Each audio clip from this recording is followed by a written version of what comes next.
So, you're getting married tomorrow. Big day, right? But instead of cake tastings and awkward toast from your best friend, your parents sold you off at age 12 to secure a land deal. Romantic, isn't it? Your wedding night? Oh, it's not private. Quite the opposite. Your new in-laws, a gaggle of distant cousins, and perhaps the odd courtier or two are all gathered around, cheerfully waiting to make sure you and your new husband crawl into bed together. Don't worry, there'll be plenty of clapping and maybe even a priest lurking behind the curtains. And childbirth? That's less a celebration and more a gamble. You've got about a 50-50 chance of surviving it. Welcome to medieval marriage, where "till death do us part" wasn't a poetic ideal. It was more of a grim countdown. Think modern dating is a mess? Swipe left on that thought. Because back then, the dating pool wasn't just shallow. It was pre-drained by your parents. The price of a daughter. Let's begin with Margaret Beaufort, a young girl born into nobility near the end of the medieval period, destined to become the mother of the Tudor dynasty. At the age of 6, yes, 6, her guardians married her off to a fellow child, John de la Pole. The marriage was nothing more than a property deal. Margaret, naturally, had no idea what was happening. She was 6. Her primary concern was likely not losing her favorite toy, but her guardians had dollar signs, or at least manor houses, in their eyes. This marriage didn't even last long enough for Margaret to learn how to spell husband. It was quietly annulled just 3 years later, when political winds changed. A different alliance was needed, and little Margaret was promptly resold, this time to Edmund Tudor, a grown man of 24. Margaret, by the way, was 12. Now, technically speaking, medieval law allowed marriage at these ages, but there was an unspoken code. Wait until the girl turned 14 before, initiating marital duties. But Edmund Tudor, perhaps sensing political urgency, or just lacking patience, decided to forgo that courtesy. Before long, 12-year-old Margaret was pregnant. And here's the uncomfortable truth. Margaret's story was far from unique. Dolls in the Dowry, the tragedy of Isabella of Valois. Enter Isabella of Valois, daughter of the King of France. In 1396, she was married off to King Richard II of England. She was 6 years and 5 days old. 6. Her dowry included not just fine linens and gold trinkets, but her dolls and a miniature set of silver furniture for the dolls. Now, before we judge too quickly, it's worth noting that even by medieval standards, this was considered extreme. The marriage contract specified that it should not be consummated until Isabella turned 12. So, points for restraint. But make no mistake, this wasn't a whimsical royal affair. It was a hard-nosed political alliance masquerading as a marriage. Children as currency. So why were parents doing this? Were they all heartless? Not quite. You see, daughters, especially daughters with titles, land, or large inheritances, were considered economic assets. If you were a noble parent with a politically valuable child, the goal was to marry her off early, before war or disease could derail your fortune. It was like playing the stock market with your kids, except instead of commodities, you were trading flesh and future.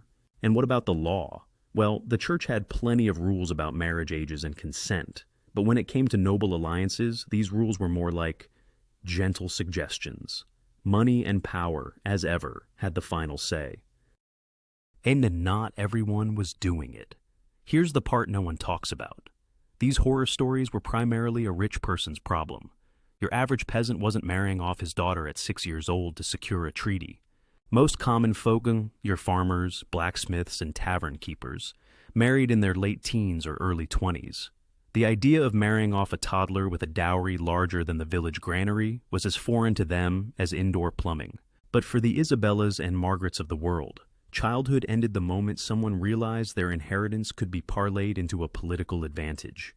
And the worst part? That early sale was just the beginning of the nightmare. The wedding night, a public spectacle. Let's talk wedding nights. Today it's a private affair. Roses, candles, closed doors.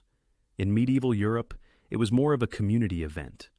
After the feast, your friend's family and a few nosy neighbors would escort you and your new spouse to the bedroom, not to say goodnight, but to quite literally get you ready for the marital deed.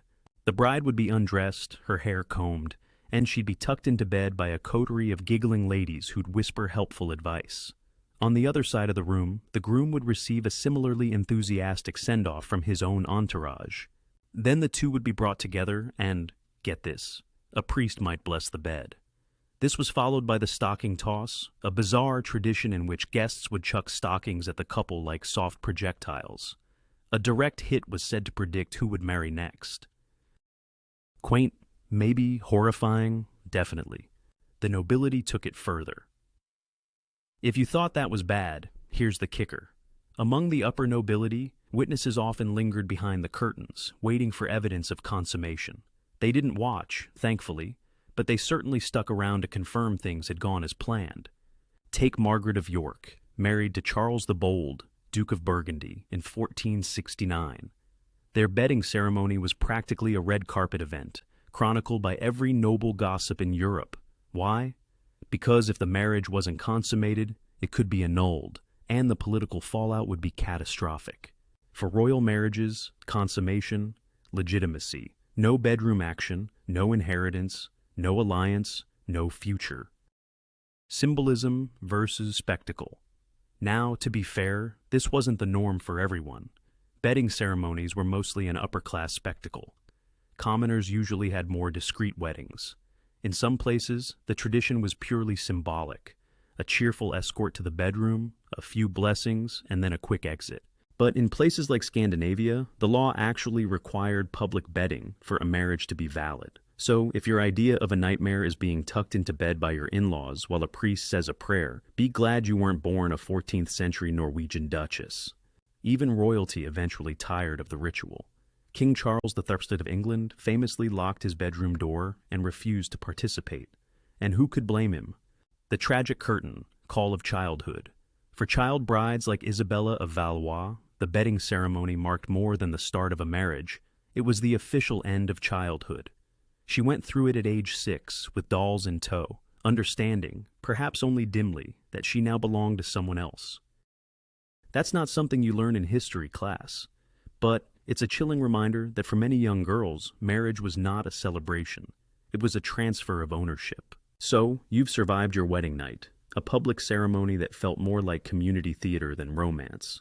Perhaps your husband smiled awkwardly during the stocking toss. Maybe the priest muttered a hopeful prayer. Now comes the next chapter of your medieval marital journey, childbirth. And oh, what a chapter it is. Today, childbirth involves trained professionals, sanitary equipment, and epidurals. In medieval Europe, giving birth was more like entering a spiritual and biological battlefield, with little more than luck and prayers to see you through. For women, especially noble ones, pregnancy wasn't a blessing. It was a professional obligation with life-threatening side effects. Margaret Beaufort's ordeal. Let's return to our unfortunate heroine, Margaret Beaufort. Married at 12, pregnant by 13. Her husband, Edmund Tudor, had conveniently died of the plague while she was 7 months pregnant, leaving young Margaret to face childbirth alone. In the dead of winter, the newly widowed and heavily pregnant 13-year-old had to travel to Pembroke Castle, likely by cart or horseback, over freezing terrain. If that sounds like a nightmare, it's because it was. On January 28, 1457, Margaret went into labor. Her confessor, Bishop John Fisher, later wrote in reverent horror that it was a miracle that any child could be born of so little a personage. That's medieval speak for her. She was a tiny teenager, and no one expected her to live through it. Somehow, miraculously, she did. And so did the baby, Henry Tudor, the future King of England. But Margaret was never the same. The birth was so traumatic that, although she remarried twice, she never had another child. Her body was too damaged. She was effectively sterilized at 13. And yet, history remembers her as the fortunate one, because she lived. Russian roulette in a birthing chair, medieval childbirth was a high-stakes gamble. Roughly 1 in 3 women died during or after childbirth from complications like hemorrhaging, infection, or sepsis. And those were the ones who had help. For women laboring alone in remote cottages or drafty stone chambers, the odds were even worse. Here's a medieval math problem. If you have 12 children, not unusual for the time, and each birth carries a 1 in 3 chance of fatal complications, your cumulative odds of surviving all of them are grim. Even surviving didn't mean you were safe. Women endured chronic pain, prolapsed organs, and lifelong injuries that were simply chalked up as part of being a wife. Bloody theories and bad advice. What made matters worse was the state of medieval medicine, which was enthusiastic but misguided. During labor, some physicians recommended bloodletting under the theory that it would balance the humors. Nothing like draining blood from a woman actively losing blood to really shake things up.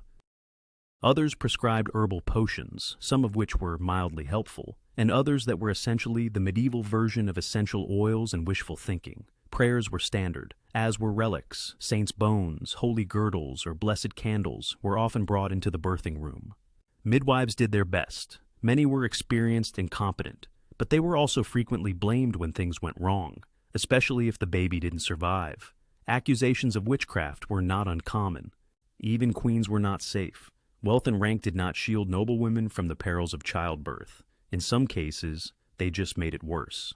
Consider Isabella of Aragon, daughter of the Catholic monarchs Ferdinand and Isabella.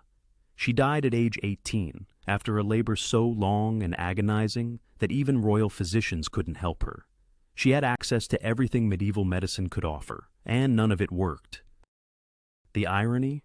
She was married into the Portuguese royal family to secure peace between two kingdoms.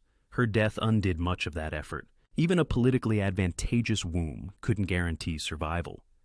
Pregnancy as a professional obligation. For noblewomen, getting pregnant wasn't just expected. It was the whole point. They were married off to produce heirs, preferably sons. If they failed, they were often blamed, shamed, and in some cases, discarded. Eleanor of Aquitaine, one of the most powerful women in European history, survived 10 pregnancies. 10? It's a miracle she lived into old age. Many of her contemporaries were not so lucky. The pressure to produce children, quickly and repeatedly, was intense. Noblewomen were often expected to be pregnant as soon as possible after marriage, and then again every year until menopause or death, whichever came first.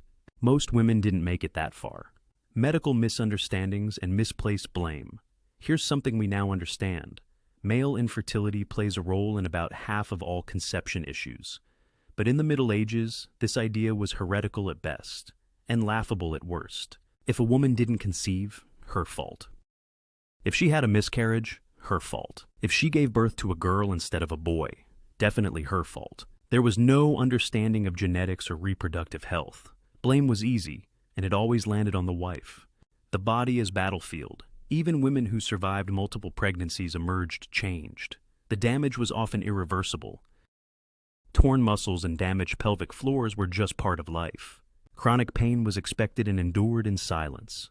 Mental trauma, unspoken, unacknowledged, and untreated. And yet, the cycle continued. Because to be a wife was to be a vessel, one judged on her ability to produce heirs, not on her well-being. Even queens weren't safe from this cruel arithmetic. The quiet heroines. But amid all this horror, some women navigated the system with quiet cunning. Margaret Beaufort, for instance, turned her traumatic start into political dominance. She became one of the wealthiest and most influential women in England, wielding power from behind the scenes and orchestrating her son's rise to the throne. She outlived kings, outmaneuvered rivals, and died peacefully in her bed. But don't let her end fool you. Hers was a story paved in suffering, endured with stoicism. She was the exception, not the rule. A dangerous duty. So yes, the wedding night might have been awkward. The court might have peeped through your bed curtains, but childbirth, that was where the true danger lay. Every pregnancy was a gamble, every child, a coin flip, and every labor, a potential death sentence whispered behind closed doors while priests waited with last rites in hand. This was the medieval reality for women. To say I do was to say I might not live to see another spring. Marriage is a life sentence, lawful abuse and legal executions. So, you've survived it all. The childhood marriage, the wedding night circus, the traumatic childbirth at 13. Congratulations, you're alive, your child is breathing, and your husband is still there. Now begins the longest and often most dangerous phase of medieval marriage, living with your spouse. And here's where things really start to spiral. In medieval Europe, a wife had fewer rights than a criminal on trial. Once you were married, you essentially ceased to exist as a legal person. Your name might still be spoken at court, your portrait hung in the family hall, but legally, you were property. First your father's, then your husband's. And that property came with absolutely no returns and no warranty. Reasonable chastisement, a very flexible concept. Let's begin with one of the most charming legal doctrines of the time, reasonable chastisement. This was the idea that a husband could discipline his wife physically, as long as it was considered reasonable. And in medieval logic, reasonable had all the clarity of a mud puddle. One widely quoted rule was that a husband could beat his wife with a stick no thicker than his thumb, which means the phrase rule of thumb has a disturbingly literal origin. But let's not split hairs over stick sizes. The core message was clear. If a wife misbehaved or simply annoyed her husband, he could beat her, lock her up, or starve her into submission. All legally. And if he took it too far, well, the courts might raise an eyebrow, but only slightly. The royal blueprint, Henry VIII's marital murders. If you're wondering how far this power extended, look no further than King Henry VIII. While Henry technically reigned during the early Renaissance, he was very much a creature of medieval marital law, and he took full advantage of it. Henry didn't just divorce his wives when things soured, he executed them. Let's examine the case of Anne Boleyn. Anne had failed to give Henry a male heir. Worse, she was opinionated, intelligent, and, well, not as obedient as a wife should be by 16th century standards. So, Henry had her arrested on charges of adultery, incest, and treason. Were they true? Almost certainly not. The evidence was laughably flimsy. One of the supposed lovers hadn't even been in the country during the alleged affair. But truth didn't matter, because under the law, a queen's adultery was considered treason, a direct threat to the legitimacy of the royal bloodline. The punishment? Death. Anne Boleyn was beheaded on May 19, 1536, after a show trial that was more political theater than justice. Catherine Howard, a teen tragedy. If you thought Henry might have learned restraint after that, think again. Enter Catherine Howard, Henry's fifth wife. She was young, vivacious, and allegedly had a few flings before her royal marriage. When whispers of her past reached the king, he wasted no time. Catherine was around 19 when she was dragged to the Tower of London and executed, her crime being not her infidelity, but her existence as an inconvenience. She was barely out of girlhood, but legally, she belonged to the king, and he had decided to unbelong her. The law worked as designed. It's tempting to see Henry VIII as a particularly monstrous husband, and yes, he was. But here's the unsettling part. He wasn't breaking the law. He was using it exactly as intended. Under medieval doctrine, a wife was subject to her husband's will in every conceivable way. She couldn't own property, initiate divorce, or even testify in court without his permission. She couldn't refuse him, no matter the request. Her entire legal identity was absorbed into his, which means if he wanted her gone, socially, legally, or physically, he could find a way. Eleanor Cobham. A case of political disposal. Want a more obscure example? Meet Eleanor Cobham, Duchess of Gloucester. She was a politically savvy noblewoman, and by all accounts, quite intelligent. Too intelligent, perhaps. When her husband's enemies needed leverage, they accused her of sorcery and treason. Her husband? He didn't lift a finger to help. She was imprisoned for the rest of her life. No trial, no appeals. Just a lifetime sentence for being inconvenient. Divorce? Don't even think about it. Now you might ask, why didn't these women just leave? Well, that's the best joke in the whole medieval marriage manual. Divorce didn't exist, not in the way we understand it. The Catholic Church, which controlled marriage across most of Europe, treated it as a sacrament, permanent, sacred, irrevocable. The only legal way out was annulment, which required proving the marriage was invalid from the start. That meant showing it was never consummated. One party was already married. There was some hidden defect, like impotence or consanguinity. Even if you managed to prove one of those, the process was long, expensive, and utterly humiliating. The virginity tribunal, let's say a noblewoman wanted to claim her marriage was never consummated. The church might send in a panel of examiners, yes, that's what you think it is, to physically inspect her for signs of virginity. It was invasive, it was degrading, and it rarely worked. For most women, staying in a marriage with a cruel or violent husband wasn't a choice. It was a sentence. And it was permanent. Trapped in the tower or the manor, even the wealthiest women weren't safe. A husband could imprison his wife in a remote estate or tower, control all her money and property, forbid her from seeing her children, accuse her of anything with no fear of reprisal. And if he wanted to be rid of her permanently, there were plenty of options: whisper a word about witchcraft, forge a letter suggesting adultery, or simply claim she was mentally unwell. It worked often enough. A system designed for silence. Perhaps the most chilling part, women knew what they were walking into. They understood, even as children, that marriage meant losing control over their own lives.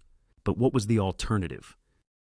Unmarried women had virtually no place in society. They couldn't inherit land, hold office, or live independently. Their options were a convent, essentially retirement without retirement benefits. Living with male relatives, becoming a permanent burden. Poverty, the likely outcome for any woman alone in the world. So, they married, and they hoped. They prayed for kind husbands, prayed for sons, prayed for mercy. Because in a world where marriage was a woman's only route to survival, mercy was the best-case scenario. Marriage or misery, let's be clear, this system wasn't just flawed, it was engineered to control. Marriage wasn't about love, it wasn't about happiness, it was about power, ownership, legitimacy, dynasty. And if a woman suffered, well, she wasn't the point of the system anyway. The economics of marriage, dowries, debt, and disposable brides. So, your childhood has been sold off. You've survived a medieval wedding night, one or more perilous childbirths, and a husband who may or may not treat you like sentient furniture. You might think things can't get any worse, but they can. Because behind every miserable medieval marriage was a mountain of money, or at least the promise of it. Welcome to the economic engine of matrimony, dowries, inheritances, political mergers, and bankruptcy. Because make no mistake, marriage in medieval Europe wasn't about romance. It was about wealth transfer. It was a boardroom negotiation where the bride was both the product and the currency. And often, the price of admission was more than a family could afford. What's in a dowry? It's everything. Let's start with the dowry, a concept that modern wedding registries can only aspire to in extravagance and anxiety. A dowry was the financial package that a bride's family paid to the groom's family, and we're not talking about a thoughtful gift basket or a nice set of goblets. We're talking land, livestock, jewels, titles, silver, gold, and a sprinkling of political leverage. It was, in many cases, a family's entire life savings. Dowries were carefully calculated based on the bride's perceived worth, her family's social standing, and the strategic benefits of the match. Think of it as a hostile merger, except instead of stock options, you're haggling over a teenager and 3 castles. Isabella d'Este, the billion-dollar bride. Take Isabella d'Este, one of the most educated and influential noblewomen of the Italian Renaissance. Her dowry negotiations lasted 3 years. 3 years. Entire treaties were signed just to hammer out the terms. Her dowry included not only gold and land, but promises of military support, alliances, and even future revenues. It was less of a wedding arrangement and more of a joint diplomatic summit. And remember, this wasn't just generosity, it was a transaction. Her family wasn't giving these things away. They were buying influence, status, and security for future generations. Or at least, they hoped they were. Dowries that destroyed dynasties. Here's where it gets cruel. Many families, desperate to marry off their daughters well, would go into catastrophic debt to assemble a worthy dowry. They'd mortgage lands, liquidate heirlooms, call in every favor they had, all for the privilege of handing over their daughter and their fortune to another house. Sometimes it worked, sometimes it didn't. And if the marriage collapsed, or if the groom turned out to be abusive, neglectful, or dead within a few months, too bad. No refunds. Once the dowry was delivered, it legally belonged to the husband. He could spend it, gamble it, gift it to his mistress. The bride's family had no say, no legal protection, and absolutely no leverage. Bride as property and her price tag too. And here's the most twisted part. The bride brought her own purchase price with her. She arrived at her husband's estate not only as a wife, but as a walking financial asset. And if she didn't produce heirs fast enough, or at all, her value declined. A woman's dowry was supposed to protect her, but in practice it made her more vulnerable. A large dowry meant higher expectations, and higher expectations meant more risk of punishment or rejection if she failed to live up to them. Marriage was the one transaction in medieval life where the product also paid to be bought. Inheritance laws. Men only, please. But let's say your husband dies. Maybe he fell in battle. Maybe he succumbed to plague or slipped on the stairs. You might assume, as his wife, that you would now inherit his property and carry on his legacy. Wrong. In many parts of medieval Europe, inheritance laws favored male relatives. The land, titles, and fortune would pass not to the grieving widow, but to a brother, nephew, or distant cousin with a Y chromosome and a pulse. Widows were often left with nothing. No income, no home, no legal claim to the wealth they had helped build and manage. Unless you remarried, quickly. Widows on the clock. For many medieval women, widowhood wasn't a relief. It was a race against time. You had a brief window to find another husband before you lost everything. Because if you didn't remarry or enter a convent, you were seen as a social liability and a legal inconvenience. Some women married 4 or 5 times, not for love or comfort, but simply to avoid starvation.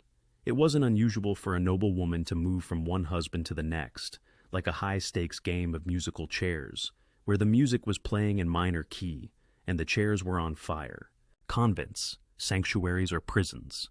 For those who couldn't or wouldn't remarry, the convent was the last option. But convents weren't always places of spiritual refuge. They were often retirement homes for the economically unviable, a sort of medieval holding pen for women whose financial usefulness had expired. Some women entered willingly, others were pressured or even forced. Once inside, they surrendered not just their property, but their freedom. But at least there, they were unlikely to be sold off again. Margaret Beaufort. Playing the game and winning. Not every woman was doomed to this fate. Some learned to game the system. Once again, we turn to Margaret Beaufort, who somehow turned her horrific start, child marriage, traumatic childbirth, widowhood at 13, into a brilliant financial and political career. She strategically managed her dowries and inheritances, negotiated her remarriages carefully, and emerged as one of the richest and most powerful women in England. She even retained control of her estates, an almost unthinkable feat for a woman of her time. But Margaret was the exception, not the rule. Debt, despair, and disposable daughters.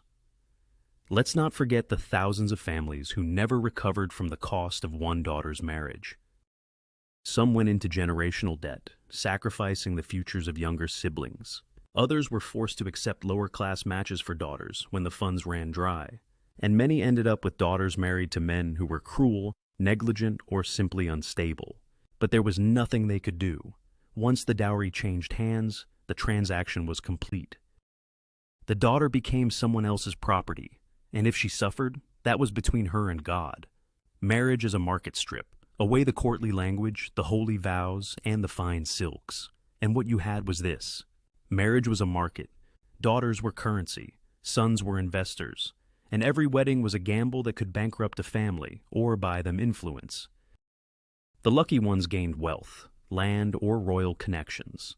The unlucky ones lost their daughters, their estates, and their peace of mind, all in the name of securing a better future, a future that, more often than not, never came. So far, you've endured the emotional trauma of being sold into marriage before puberty, the spectacle of a public wedding, the life-threatening ordeal of childbirth, and the legal helplessness of being a wife with fewer rights than a serf.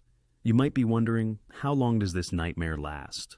The answer, not long. Because if there was one thing medieval marriages could count on, it wasn't love. It wasn't companionship. It was death. And that, my friend, was often the only reliable way out. The grim marital timeline. In modern terms, we talk about marriage in decades. Silver anniversary, golden anniversary, those kinds of hopeful milestones.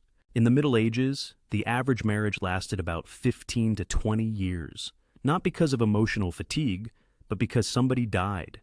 Usually it was the wife, thanks to the hazards of repeated childbirth.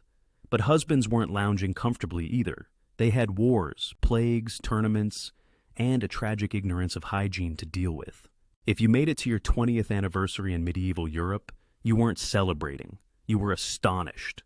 In The Plague Wedding Plan, let's take a moment to appreciate just how fragile life was. In the 14th century, the Black Death killed roughly 1/3 of Europe's population. That meant you could arrange a lavish marriage alliance, dowries negotiated, contracts signed, and then find the groom dead of bubonic plague before the ink was dry. Entire wedding parties perished mid-festival. Families were wiped out. Carefully orchestrated dynastic alliances were undone overnight by a flea-infested rat. You could spend years preparing for a union that never made it past the first course of the wedding feast. And even if your spouse didn't die immediately, the threat always loomed. Serial marriage, a survival strategy. This constant brush with death created a unique phenomenon in medieval society: serial remarriage. Marriage wasn't a once-in-a-lifetime event. It was more like a rotating door at the grim inn of survival. Widows and widowers would often remarry within weeks or months of their spouse's death, not out of disrespect, but out of necessity. Life without a partner, especially for women, meant legal and economic vulnerability. You weren't rebounding from grief. You were scrambling to avoid destitution. Marrying up, marrying fast. Take Eleanor of Aquitaine, a powerhouse of a woman who managed to marry not one, but 2 kings. She outlived her first husband, King Louis VII of France, and promptly married Henry Plantagenet, the future King Henry II of England. Smart move, strategic, but also typical. Women who survived their first husbands were often prized for their dowries, land holdings, and, let's be honest, proven fertility. If you had already birthed healthy children, you were considered a reliable investment, like a used plow that had clearly seen action and still worked. Contract clauses and contingencies. Medieval marriage contracts sometimes included clauses to preemptively plan for death. These weren't romantic musings about what to do in the event of misfortune. These were cold, precise inheritance arrangements detailing who got what when, not if. One party kicked the bucket. A typical contract might read like this: should the bride expire before the issue of a male heir, the dowry shall revert to the house of Murgatroyd, provided that the deceased is not found to have displeased her lord and husband. Death wasn't an unexpected guest at the wedding. It was on the invitation list. Death as an equalizer, sort of. For noble women, death could sometimes bring an odd kind of freedom. If you managed to outlive your husband and didn't get remarried, you could become a dowager, a widow of independent means. You could own land, manage estates, even exercise a degree of political influence. You were still a woman in a man's world, yes, but a woman no longer under a husband's thumb. However, most widows didn't have this luxury. Their dowries were gone, their property reverted to male relatives, and their children, if any survived, were often sent to be raised by in-laws. So, unless you were politically savvy, you either married again, joined a convent, or faded quietly into poverty. Blended families.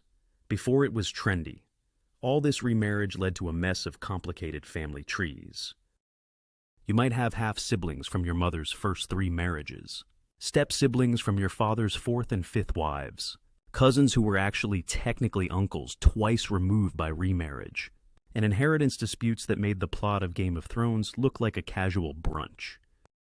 Church records from the period read like dramatic serial fiction.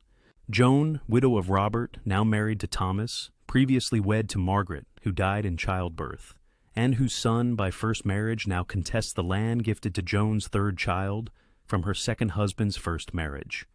And this was normal. Love had nothing to do with it. Given the frequency of death and remarriage, medieval people learned early on not to get too emotionally invested. Marriage wasn't about finding your soulmate. It was about alliances, survival, and strategic continuity. Love, if it existed, was a bonus, but often it was simply too dangerous. Imagine opening your heart to someone who could be dead by the next full moon. Better to focus on keeping the estate intact, the wedding funeral pipeline. In some traditions, wedding ceremonies even included prayers for the souls of the couple after death. That's right, priests would bless the union while also gently reminding everyone that a funeral wasn't far behind. It wasn't morbid, it was practical. Marriage in the Middle Ages was, in every sense, a contract of impermanence, the one guaranteed exit. And here's the brutal truth. Death was the only reliable escape route from marriage. No legal divorce, no financial independence, no legal protection from abuse. But death was efficient. It ended things cleanly. No need to petition Rome or survive a witchcraft trial. Just a sudden illness, a bad wound, or a little too much moldy bread, and your obligations were over. In some cases, people didn't even bother trying to change the system. They just waited, or quietly hoped. Marital mortality, a dark reprieve. It's ironic, really. The same system that entrapped women so thoroughly also offered them an early exit, and the mortality rate was so high that many of them took it, whether they wanted to or not. So, when medieval couples promised, "till death do us part," it wasn't poetic. It was realistic, and it usually came sooner than anyone hoped. Death, dowries, and dating apps. Lessons from the medieval marriage gauntlet. And so, dear listener, we reach the end of our medieval marital journey, a dark tunnel of child brides, public wedding beds, life-threatening pregnancies, legalized spousal murder, and dowries that could financially devastate an entire bloodline. But before we put down our goblet and walk away, let's pause for a final reflection. Because as ghastly and jaw-dropping as all this has been, it was the real, lived experience of millions of people, especially women, for centuries.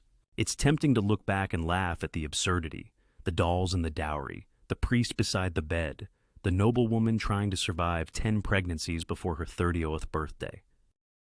But beneath the surreal customs and unsettling laws was a harsh truth. Medieval marriage was not about love. It was about survival, status, money, lineage, and control. No romance required. For most people in medieval Europe, romantic love was not the goal of marriage. It was a risky luxury, like eating oysters without knowing how to swim.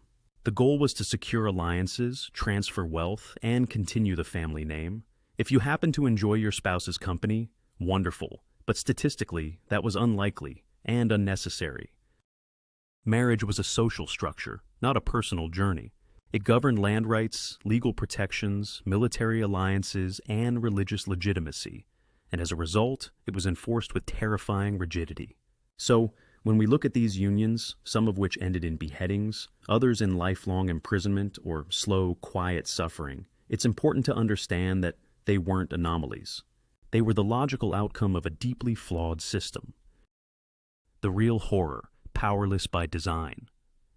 Perhaps the most chilling aspect of medieval marriage wasn't the suffering, it was the design behind the suffering. This system didn't fall apart by accident. It worked exactly as intended. Every legal mechanism, every social norm, every theological doctrine reinforced one key idea. Women are property, marriages are contracts, and death is your best shot at freedom. Even the church, preaching divine love and sacred union, backed a system that effectively made escape impossible and consent optional. And when women resisted, they were branded heretics, or witches, or simply disappeared into cold stone convents. Survivors, strategists, and the lucky few. Not all women were crushed under this system. Some, like Margaret Beaufort, became masters of the game.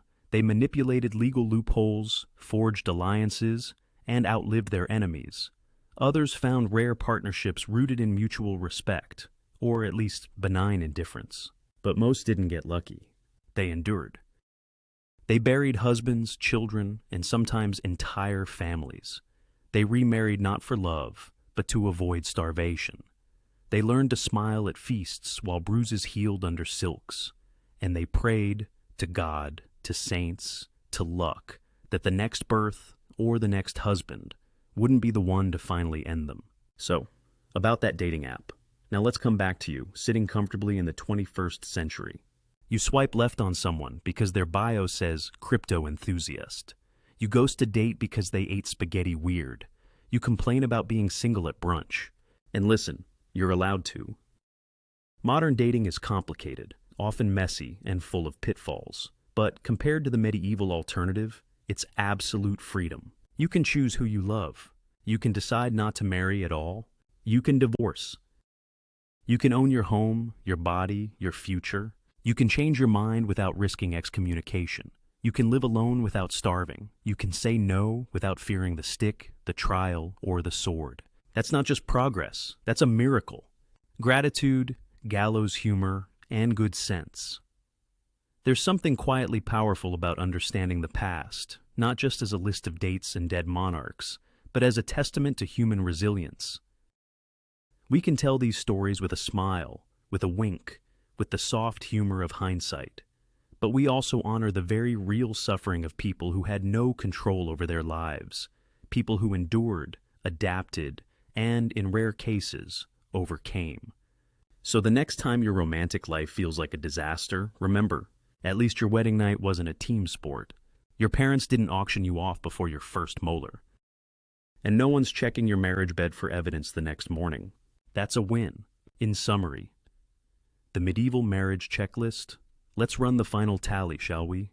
Sold before puberty, married to someone twice or 3 times your age. Pregnancy at 13 with a 1 in 3 chance of dying. Legally your husband's property with 0 rights. Possibly executed for being inconvenient. Family bankrupted just to see you married off. Death as your only escape clause. If that doesn't make you feel better about ghosting your last Tinder match, nothing will. Final blessings from the past. To the young brides who never saw adulthood. To the widows who clawed their way back to independence. To the schemers, survivors, and silent saints. And to every woman who endured a marriage meant to break her. We remember you, we tell your stories, and we never ever want to trade places. Thanks for joining us on this unsettling yet fascinating journey through the dark alleys of medieval marriage. If it made you laugh, or think, or appreciate your own freedom just a little bit more, consider sharing it with someone who might need the reminder. And remember, even the worst breakup today is better than being sold with your own dowry, blessed by a priest, and sentenced to a life of legal bondage. Sweet dreams, and don't forget to swipe responsibly.